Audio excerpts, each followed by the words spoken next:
What is up, Team Online? We are back here sa The Voice Teens DigiTV at kasama po natin ngayon ang bagong member ng Camp Kawayan. We have Dre! Hello, Dre! Kamusta ka naman? Carry lang, laban-laban. Uy! Siyempre, bumati ka muna sa ating mga viewers ngayon. Hi po! I hope you're doing fine. Binilaan yung viewers! Ba't may dila? Secret! Ay, secret lang, secret lang. O, Diba? syempre, bagong member ng Camp Kawayan. Ano namang feeling na syempre, si Coach Bamboo na yan, oh? Diba, Coach Bamboo? Ay! Ayun na lang, wala. Hindi ko siya masabi kung ano yung dapat sabihin sa emotion na yun. Basta, ay, nako. Minsan kasi non-verbal talaga yung Opo, feelings mo. totoo. Ay, gumano na lang siya. Pero ever since ba gusto mong maging coach si Coach Bamboo? Opo. Simula nung bata pa ako. Kakatay ko din sana. Diba, ang galing mo talaga. Anyway, simula nung napanood ko po yung mga videos sa YouTube. Di ba, Coach Bamboo? Then, parang tinuturuan niya. Basta yung vibes niya, ayun talaga yung gusto ko kay Coach Bamboo. Actually, ang favorite genre ko po is, talaga, dalawa rock or ballad. Ang minsan na kinakanta ko, ang dapat nga pong kakantahin ko is Stuck on You by Lionel Richie. Kaso, mas bet ko one. Kasi, ayun talaga yung mas comfy ako, mas gamay ko siya. Ganyan. So, ayun yung pinili ko. Tsaka onting, di ba, kunyari ito susi. Oo. Si Coach Bamboo, di ba? Siyempre, artist niya si JK. Oo. Pag pinanta mo yung buwan, umpak, ikot, boom! Di ba?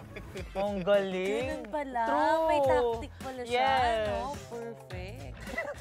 Pero Dre, Pa. ano naman ang mga gusto mong matutunan ngayon na Camp Kawayan ka na?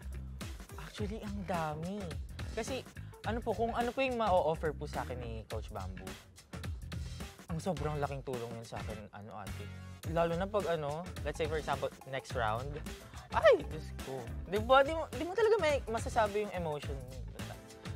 Gawa Ganun ganun, na ang lang. galing. Diba? Perfect. Oo nga. Pero napansin ko, kahit si Coach Bamboo at si Coach Martin ang umikot para sa'yo, kayo ni Coach Casey, nag-uusap-usap din kayo. Kumusta, ano yung feeling yun nang kinakausap mo si Coach Casey? Si Coach Casey po is, parang tropa lang siya. Ay, Ang galing, ang ganda ng vibes niya, as in. Talaga, parang, pag ngayon mo lang siya nakilala. Tapos, basta, parang same lang kami. Kasi ako, kahit yung sa ibang contestants po namin, is, kahit ngayon lang kami nagkakilala, as in ngayong oras, ay be, parang ilang taon na kami magkakilala dahil, May connection True. agad. Connection agad. Kasi sila Coach Martin, Coach Bamboo, medyo nalito sila, ano ba yung ukay, Opo. di ba? Lalo na si Sir Martin po, ano ba yung ukay? Ayun ba yung yung parang ukay daw na Hindi hukay yun. Di ba? Ah, Tapos, buti si Coach Bamboo, tama siya, thrifting, o di ba? Ang galing. Oo. Pero siyempre, marami ka pang time para maturuan si Coach Bamboo kung paano mag-ukay. Kasi siyempre, siya pala yung magtuturo kay Coach. Oo! Siyempre lang. Oo! Tingnan mo yung outfit niya, outfit check niya. Perfect. Oo. Thank you for watching, and I hope you support my journey here on The Voice Teams.